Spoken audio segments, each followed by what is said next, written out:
This podcast is a quest for well-being, a quest for a meaningful life through the exploration of fundamental truth. Enlightening ideas, insights on physical, mental, and spiritual health. The inspiration is love. The aspiration is to awaken new ways of thinking that can lead us to a new way of being well. Welcome to Body, Mind, and Soul Healing Conversations. The first step on the path of peace is to shift our attitudes. Translated more often than any other book except the Bible, the Tao Te Ching has been a spiritual guide for centuries, helping millions find peace within themselves, with each other, and with the natural world around them. Written in workbook style, complete with exercises, questionnaires, journal-keeping techniques, and affirmations, the Tao of Inner Peace translates the ancient Eastern philosophy into a plan for contemporary Western living. Diane Dreher, Ph.D., shows the way to bring greater joy, fulfillment, and creativity to daily life, heal the body and spirit, build self-acceptance and self-esteem, resolve conflict, reverse negative cycles of emotion, understand life as a process of changes and challenges. With its lively, demystifying approach, the Tao of Inner Peace shows how the Tao can be a powerful source of growth, inspiration, and peace. Valeria Teles interviews Diane Dreher, the author of the Tao of Inner Peace. Diane Dreher, Ph.D., PCC, CMC, is the author of 7 books, including the best-selling Tao of Inner Peace, and her latest book, Your Personal Renaissance, 12 Steps to Finding Your Life's True Calling. As a certified professional coach with the International Coaching Federation, Diane helps people discover their strengths, set goals they can believe in, overcome roadblocks, and flourish in their personal and professional lives. Drawing upon insights from positive psychology and Eastern philosophy, her work helps people create new possibilities and find greater hope in challenging times. Meet Diane at DianeDreher.com. Here is the interview with Diane Dreher.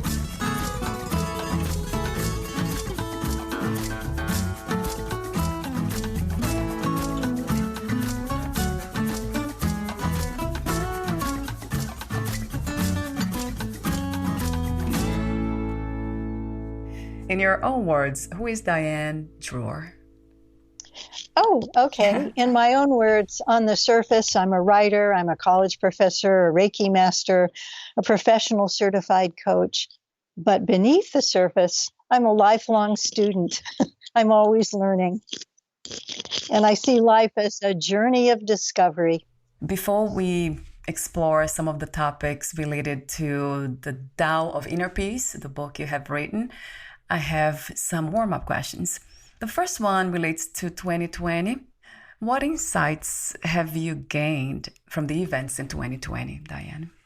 Oh my gosh. 2020 has shown me why we need the wisdom of the Tao Te Ching, because the Tao shows us that we're part of a much larger process. Yin and yang, earth and sky, we are one. And people have gotten so distressed, frustrated, and polarized in 2020 politically that they see people who are different as enemies, as, opponents, instead of just neighbors. And we're all in this together. So we need the wisdom of the Tao. And I've seen positive examples of people, a little girl in the Midwest who was making masks for her neighbors, with her sewing machine. Again, she's showing that she's part of the larger whole. So I think 2020 has really called us to wake up to a lot of the issues, a lot of the problems and challenges that surround us, and to find our solutions by connecting with each other. What message would you send to those who are discriminated, to those who are being separated by force? Oh my. First of all, a lot of compassion and a lot of support. And I would say to those people who are feeling oppressed that they're not alone, that there are a lot of us who care and are trying to reach out and trying to repair the damage that's been done. And that together we need them as much as they need to become freer, more peaceful, happier, and healthier. We need their talents. If a young person grows up in the inner city and doesn't have a good school to go to and grows up in a family that's fraught with conflict and perhaps even drugs and violence, if that young person has an opportunity to develop his or her gifts and make a positive difference in the world, that's a gift to all of us. So I would welcome these people to have hope and to reach out. I have a short story about people that are oppressed. I recently interviewed Jim Doty, who's a neurosurgeon at Stanford, and he grew up with his father an alcoholic, his mother chronically depressed, was trying to commit suicide repeatedly. They had no food in the house. He was this little boy, 12 years old. You would think he would amount to nothing. And what he did was he wandered into a strip mall, into this magic shop. And this woman named Ruth gave him lessons in meditation. She said, "I'll show you real magic." And it changed his life.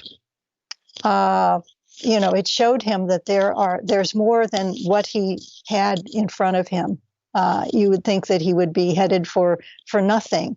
And instead, he's become a neurosurgeon. He's founded the Center for Compassion at Stanford. He's a friend of the Dalai Lamas, and he's a most remarkable person. And I think we each have a treasure within us. Even when physical situations seem to be hopeless, there's always something. So we need to reach out to each other and to seek new possibilities, to seek opportunities, and to realize that there are people out there like that wonderful woman, Ruth, who care and can offer, hope. The first thing you said was compassion. Expand that to self-compassion.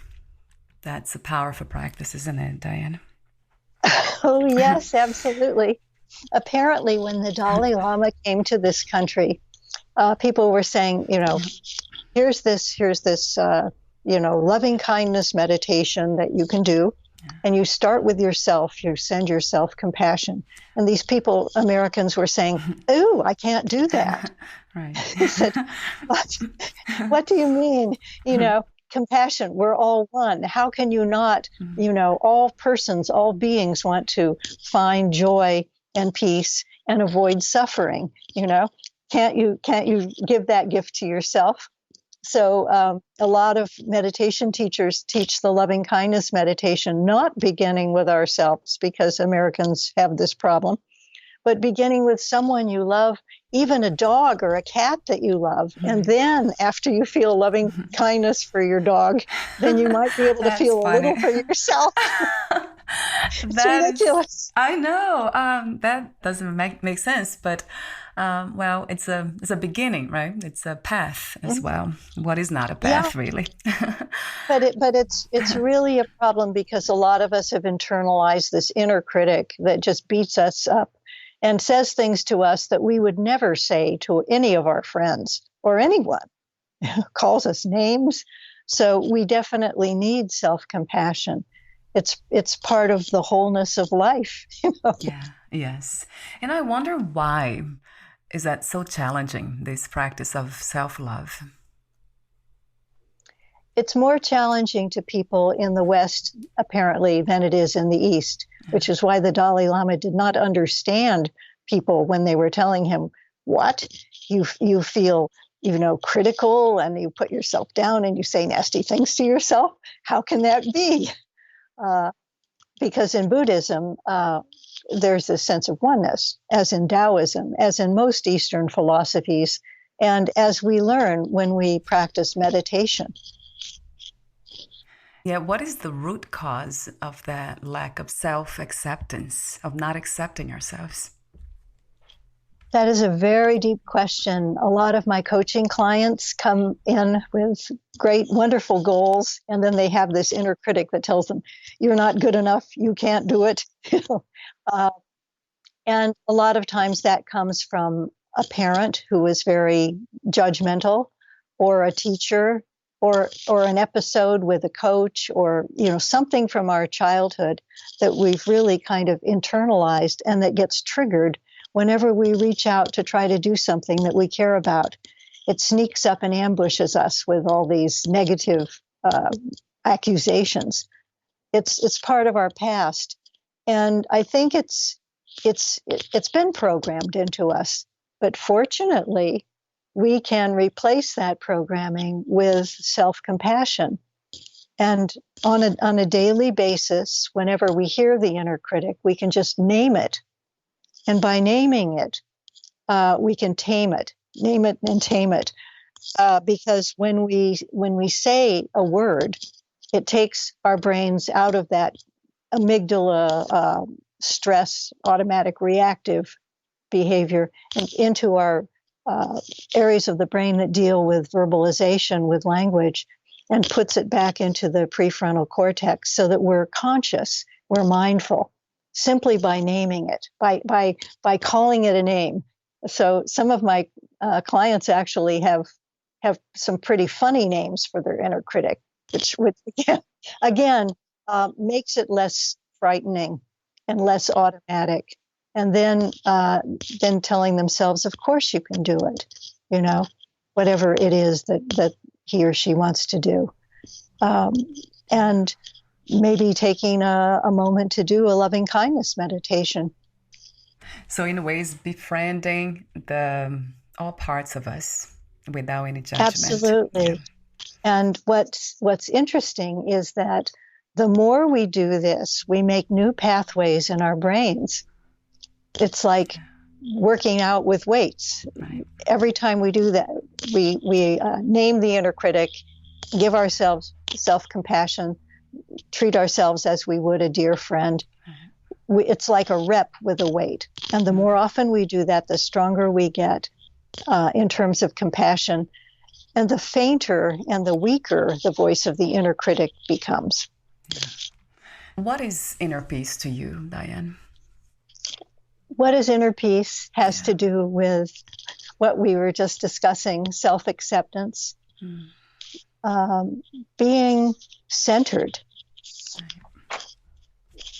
And there are practices, being centered wherever we are, whether we're out busy working, out in nature, in the garden. It's a sense of being at one with the universe, at one with nature, at one with ourselves, and not fighting, not having a sense of inner conflict. Right. It's the opposite of the feeling of stress, I would imagine. Do you use the words peace and calm in the same way, or those states of being, of mind, are different somehow? Oh, what an interesting question. Well, I see calm as a state of relaxation. Being calm, sitting by the ocean, watching the waves, feeling serene. But it is possible to be centered and at peace when we're very active. I felt very peaceful on the ski slopes, or training in Aikido, rolling around and throwing my partners on the mat because I was centered. Being at peace, having a great sense of joy, I suppose. Yeah. So peace can be active or contemplative. I would like to understand more, Diane, when you say centered, what does it feel like? What is like to be centered? Okay, well, to be centered is not to have our energy drained by externals. Right.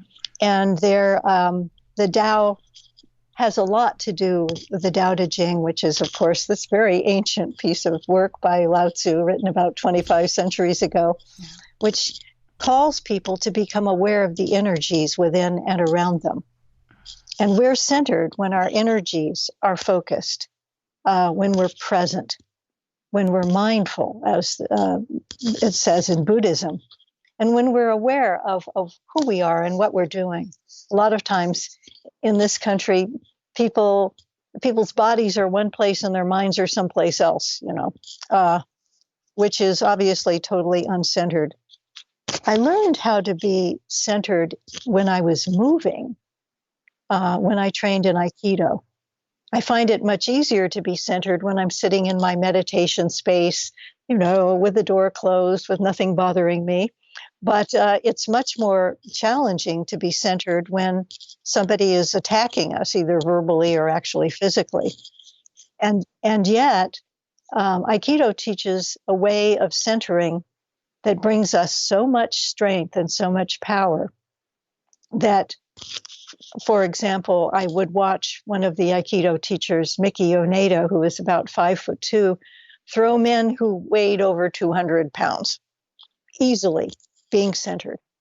And we all have the power to extend from our center physically when we have the power of relaxed attention. How is that gained? In Aikido, it's to stand with our feet apart, our knees slightly bent, and to breathe into our center, which is the hara, which is about 2 inches below the navel, which is the center of power. And take a deep breath in and then release it and feel the energy of the earth flowing up through our feet, the energy flowing out through our hands. And when we are centered in that way, and it only takes a breath and bringing our energy back to center, we can generate tremendous power. I mean, I did a randori in Aikido for my belt promotion, which meant that people were attacking me from all directions. A lot of times, randori literally in Japanese means to take chaos. Ran is chaos and dori is to hold or to take. And these days, especially during 2020 and the aftermath, a lot of us are experiencing randoris with multiple challenges coming at us from every direction. Right. To stay centered, to breathe into our center, and to respond, dealing with one challenge at a time and not letting it throw us off balance. That's the goal. And it is possible to deal with multiple challenges as long as we stay centered. Wow, it sounds to me like a spiritual practice, which it is, right, Diane? Not a religious practice, but a spiritual one. A spiritual practice. Okay. Taoism is, to me, a philosophy and a spiritual practice. Aikido is a physical, self-defense practice, but also I see it as very spiritual. And it's truly wonderful because in a randori with multiple attackers, it almost feels like a dance. You just sort of step off to the side and extend your ki or energy. Chinese, it's chi. Japanese, it's ki, as in Reiki or Aikido. And just the energy flows. The attacker goes off in a little somersault, and it all feels exhilarating, like a dance. That's centered energy in motion. It kind of reminds me of nature now. Nature is constantly moving and changing, but in such a graceful way. Yeah, well, because Aikido works in cycles, in kind of, yin and yang. A person comes at you and then you step off the line. And in this kind of dance, it's a non-violent martial art. You're not supposed to harm your opponent. You're just supposed to blend and send the person off. The seasons go through cycles. In some parts of our country, it's incredibly cold, snow, ice, etc. And then in the spring, there's this rebirth, this resurgence, and the little plants come up, the daffodils, and it's like a whole renewed life every year. I mean, nature is a source of such great hope and such great wisdom.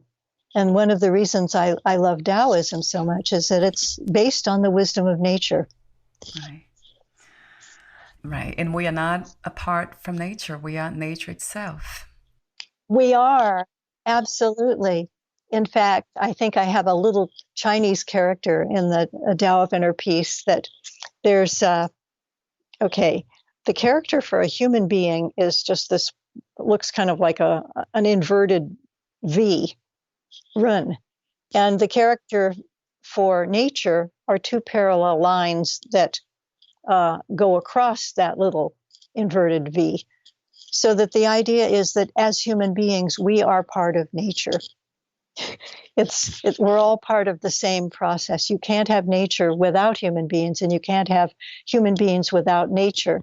And one of the problems is that, again, the Western rational mind tends to separate things. So people see themselves as separate from nature, right? Which is very foolish. It is. It doesn't make sense. No. Right. And then what happens is that we don't respect nature and we trash the planet and, and we don't learn from the beauty and the wisdom and the hope of nature and the cycles of nature, which teach us patience. How did you discover the Tao, Diane? Oh, that's a long story. My father was in the Air Force, and we were stationed in the East, in the Philippine Islands, and there were a lot of people from China who lived there. And I just became, as a 10-year-old child, totally fascinated with Chinese calligraphy, Chinese art, and later on, when I went to college, Chinese philosophy. The idea of flow, nature, oneness, the combination of yin and yang, sunlight and shadow, self and others. The East puts things together in a larger pattern that I think we could all benefit from, because too often in the West we fall into the logical fallacy of the false dilemma, either or, all or nothing, win or lose, losing sight of the larger reality that really unites us all. And this blocks our creativity. Creativity comes from combining different ingredients, right? And if we can't do that, then we're stuck with either one thing or the other. Only two possibilities in a world that's filled with multiple possibilities, but we're totally blinded and blocked if we fall into the either or.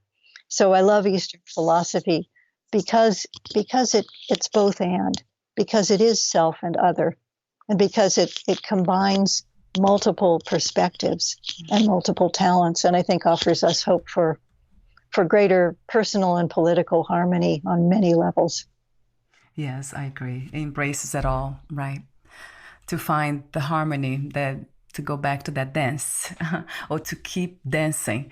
To me, that's what life is all about, really. There's, not taking one side or the other, but learning to dance within, just be in the middle and just accept everything as it comes and embracing them with wisdom. That's a good question for you. Do you think it's possible to achieve that in a lifetime? I think it's possible to approach that in a lifetime. But I think that as long as we're alive, we're living and growing, as everything is in nature. And everything is dynamic. The Tao teaches the wisdom of dynamic balance, so that you can be balanced if you're standing still. But life doesn't stand still.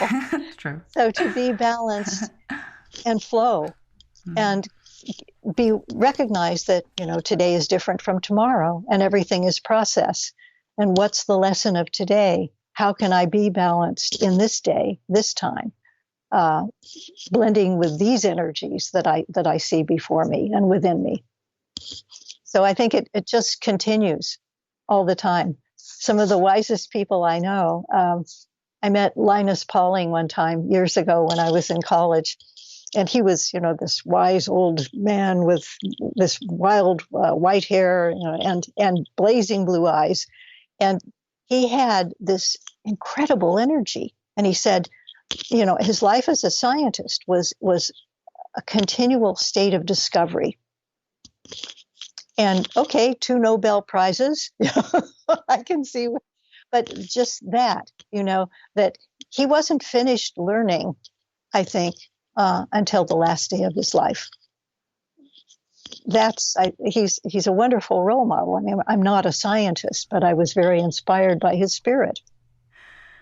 So in chapter 19, you quote the Tao Te Ching. You say, I hold 3 treasures close to my heart. The first is love, the second is simplicity, and the third is overcoming ego. So 2 questions for you, Diane. I'll ask the first one. What is love to you?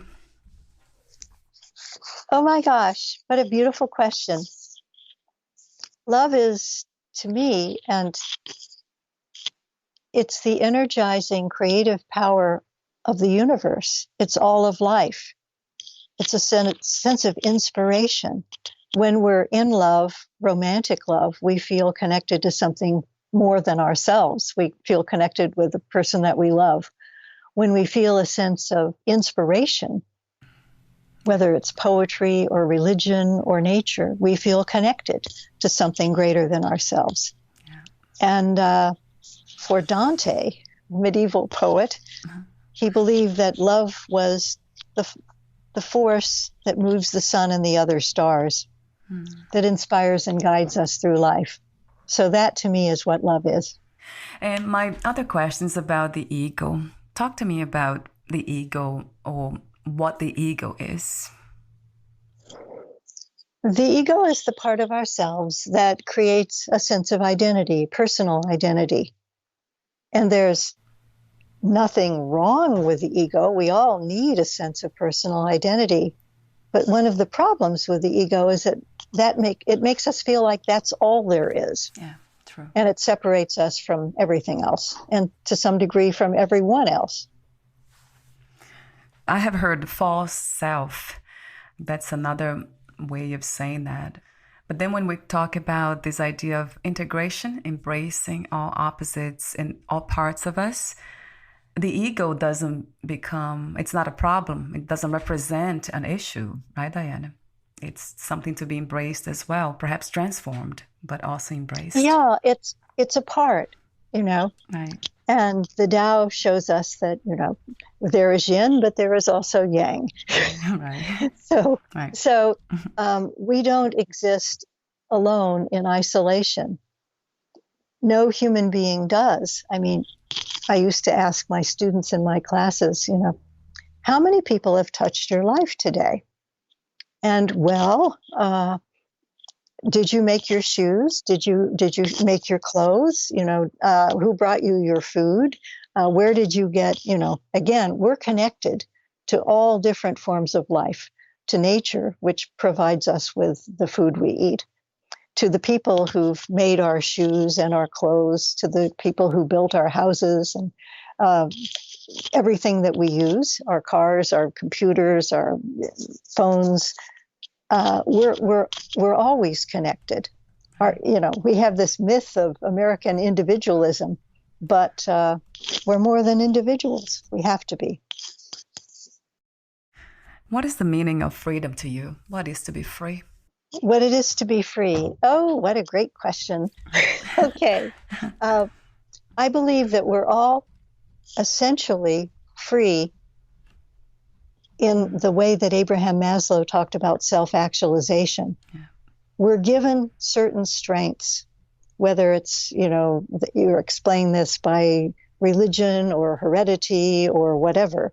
And we're free to explore and to use our strengths and to flourish by discovering who we really are. So freedom is discovering who we are and sharing who we are and sharing our gifts with the world. Mm. And that brings us a sense of joy and meaning.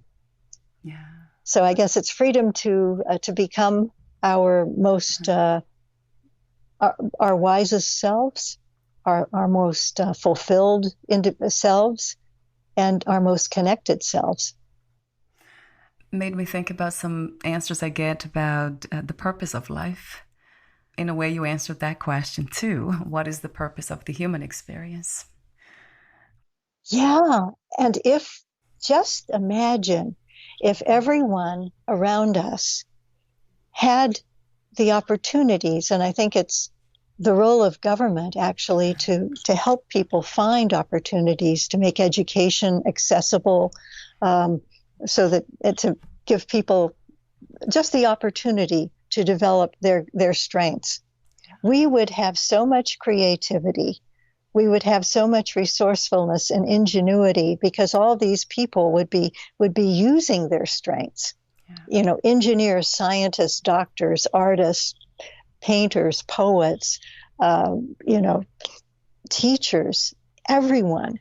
And our whole world would be better. True. So that when we become, when we fulfill our individual purpose, we also contribute to the greater purpose of all humanity and of all nature, because we'd have environmentalists who would be finding better ways that we could live in harmony with nature. How do we know when we have found our purpose? What are the signs? Oh, okay. Back to energy. When we find our purpose, when we are doing something that really connects with our deepest sense of self, we feel a great sense of energy and joy and meaning. And when we're doing something that goes against the grain, literally, if you work with wood and go against the grain, you get splinters in your fingers. But it hurts when it goes against the grain. Or at the very least, it feels boring and frustrating and low energy. So I think to be aware of our energies, what brings us energy, what brings us joy, that's where we find our purpose. Yeah. And of course, one person's purpose is very different from someone else's. True. Yeah, we are all unique. So true. Yeah. Some of my friends in college loved mathematics. They thought it was just great and creative. Mm-hmm. And I thought, well, really? And my roommate thought that literature was very, very, very difficult and confusing. And I loved literature. And I thought, we have different gifts. Yes, right. That's what it is, really. We're all unique with different messages to deliver here in a human body, right? Different messages and different strengths. And when we connect with our personal message and strength, we feel that real bolt of energy flowing through us. So in your book, you say the first step on the path of peace is to shift our attitudes. Talk to me for a moment about perception, Diane. Oh my gosh. Okay. To shift our attitudes are also energy. We are energy incarnate. And perception, I think that goes back to yin and yang. To be able to see the larger patterns within and around us, to see the larger patterns in our lives. When we're stuck in an either or situation, we feel trapped and we're diminished. When we see yin and yang, sunlight and shadow, creative energy, then we find new solutions. So perception makes a major difference. And I think one way that we human beings can solve our problems is by expanding our perception. So in some of my workshops, I ask people to look at a list of opposites and find the larger whole that encompasses them both. So for example, earth and sky, well, what is that? The landscape. Or sound and silence, which is music, because music obviously has periods of silence, rests, etc. It's not just one constant sound. listening and speaking, that's communication. There can't be communication if you're just speaking all the time and not listening. Yeah. And it was funny though, because I do this night and day, are part of the cycle of a given day period. So I said night and day, and one of my participants said work. Work, right. Thought, oh my gosh, this poor guy. Okay, because he was working night and day. Right. But apparently that was what his life looked like at the time. But so it can be very humorous too. But to find the larger whole that incorporates, both presumed opposites, and that expands our perception, helps us think more creatively, and solve problems. I have a little story about lemons that kind of illustrates this, that if you have a group of people and they're going off to a cabin up in the mountains, and they stop at the grocery store on the way up, and then, they're going to have a retreat together. And so two of them are out in the kitchen making dinner, and one person is making lemon poppy seed cake, and the other person is making lemon chicken. And they both reach for the one lemon on the counter, and they each need one lemon. So, perception. They can fight over the lemon, either or, and one of their recipes would suffer, or all or nothing, right? Or they can cut the lemon in half, which is a compromise, and then they'd have two recipes that were half as good as they could have been. Or they could listen to each other and say, what do you need for your recipe? And one person needs the lemon zest, the grated outside rind of the lemon for the cake. And the person making the lemon chicken needs the lemon juice. So great. One person grates the outside of the lemon, puts it in the cake recipe. The other person and then hands the lemon to the other person who squeezes the juice, and both win. Perception, listening, seeing things more deeply can get us through a lot of conflict.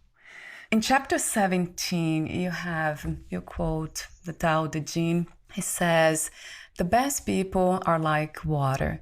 They benefit all things and do not compete with them. They settle in low places, one with nature, one with Tao. So when it says low places, that's the only part that I didn't understand. They settle in low places. What does it mean exactly? Oh, okay. In the valley. So if you've got a river or a waterfall, the water goes down and it flows. Right. In fact, and it settles in low places, just geographically low, not in any sense of energetic. Negativity. Yeah, right. But it's not low energy. It's just, the water flows into the lake. And actually then what's really amazing about the water, the Tao has a lot of references to water, the strength of water that is gentle and nurturing, yet can cut through solid rock, making, like, for example, the Grand Canyon, the Colorado River. It can do that. But also the water flows in a cycle. So the water benefits all things, flows down into low places, goes into lakes and rivers, and then goes beneath the earth into underground lakes called aquifers. And then, of course, people drill wells, pull the water back up again, and then the water evaporates from the lakes, goes up into the sky, and comes down as rain. So it's just this eternal cycle. And one of my friends told me when I was writing this book, did you know that we're drinking the same water that the dinosaurs drank? There's only a certain amount of water on the planet. And we're like this big terrarium where the water flows up again to the clouds and then rains down and goes all the way around in the cycles of nature, the cycles of Tao. I love that comparison, though. I guess what I didn't understand was when it comes to people, the settling in low places. What would that represent? Would that be going deeper? Yeah, going deeper, and also transcending ego, not being really full of oneself. Yeah. And because if a person feels like he or she knows it all, then that person can learn nothing. And that person very often can't listen to somebody else. So the Tao, water is a symbol of humility, which is different from low self-esteem. Low self-esteem is not healthy. Humility is just being centered and being natural and not trying to show off. Being sincere and being authentic, being centered in the here and the now with whatever's happening. You mentioned my body is not the center. I am not my cause. Talk to me for a moment about that. We limit ourselves if we think of ourselves as only our positional power, our physical body, only our role in a family or our role at work, because we're always more than that. Our definitions limit us and again take us away from the wholeness of all that we are and all that we can be. So that's what it means, really, this deeper understanding of who we are. This deeper understanding of who we are and the fact that we are continuing to evolve and become who we really are as we live and grow and become more aware and discover more each day and gain greater wisdom. So I have these ending questions, but before that, would you like to add anything or read a passage in your book? Well, let's see. I have a passage in my book that I think is actually a kind of humorous because one of the challenges we need to face today is our connection with nature and to realize that we're all part of the larger whole. So there is, in the way of nature, a part of my book, there's a little passage about something that happened when people have only a partial knowledge and they don't see the larger picture. So in the 1950s, the World Health Organization tried to eliminate malaria in northern Borneo, and they sprayed this pesticide Dildrum to kill the mosquitoes carrying the disease. And initially, the people congratulated themselves. They said, "Oh, good, this is a great success." Not only did the mosquitoes and malaria disappear, but villagers were no longer bothered by flies and cockroaches. But then the roofs of their houses began falling in on them, and they faced the threat of a typhus epidemic. Why? Because hundreds of lizards died from eating the poisoned insects. Then the local cats died from eating the lizards. Without the cats, the rats ran rampant through the village, carrying typhus-infested fleas on their bodies. And then, to add insults to injury, the village's thatched roofs were collapsing because the spray had killed wasps and other insects, which ordinarily ate the caterpillars that fed on the thatched roofs. So the Tao Te Ching teaches that everything in life is interconnected, a lesson that the World Health Organization needed to learn. And then they recognize that, they need to look at all the interconnected intricacies of life when they deal with a problem. And we need to learn, I think, and are learning more each day about the fact that we are all interconnected and that everything one person does affects so many other people. That is our strength. It can be our problem, but I think it's ultimately it's our future, that recognition of our interconnectedness. And hopefully our roofs will not fall in on us to remind us of that fact. True, yeah. I'm not sure. I'll say it the way I say it. I don't think we need more knowledge. We do need a lot more wisdom, isn't it? Oh, what a beautiful insight. Yes, there are different, there's information, and we've got lots of information coming at us from all directions like a big rondori. Information is not knowledge. Knowledge is a way of putting together information. But knowledge is not wisdom, which is the point that you made. And what we need is wisdom. So my final questions to you. How do you define success these days, Diane? What is to be successful to you? Well, to be successful, not just on the surface, I mean, our culture defines success in terms of materialism, but to be successful by feeling a sense of purpose and meaning and joy in whatever we're doing, by feeling connected. I believe that,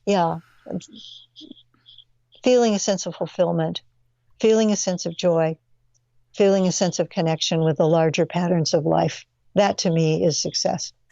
If you knew you would die soon, meaning losing the body, would you make any change in your life or do anything in a different way? Probably not. Yeah. I would probably spend more time doing the things that bring me a sense of joy and meaning, and try to do less of the things that are just a waste of energy and a waste of time. We can apply wisdom to that too, right? Knowing. Oh, yeah. Knowing what brings us joy, energy, meaning, knowing when we're centered and on the path, and knowing when we're just, being distracted. Yeah, being silly, although being silly is good. And then the last question is, what are 3 things about life you know for sure as of this moment? 3 things about life that I know for sure. Yeah. Well,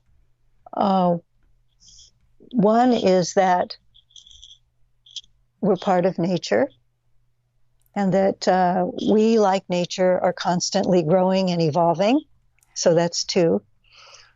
And 3, that life is full of surprises. Yes. Yes.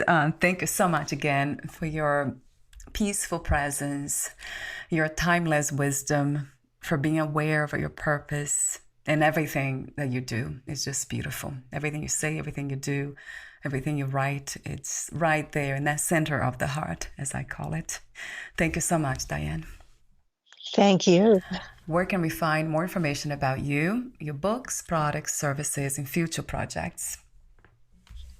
Okay. I have 2 websites. One of them is northstarpersonalcoaching.com, because I believe that we each have our own North Star to guide us, and that's helps us find our direction. Right. So northstarpersonalcoaching.com. And then I have my author website, which is Diane Dreher, DianeDreher.com, which has listings of all my books. Beautiful. I'll have those links on your podcast profile too. Thank you so much again, and we'll talk soon. Okay, thank you. Bye-bye now. Bye for now, Diane. Thank you for listening. To learn more about Diane Dreher and her work, please visit DianeDreher.com. To learn more about this podcast, please visit fitforjoy.org/podcast. Thank you again for listening, and bye for now.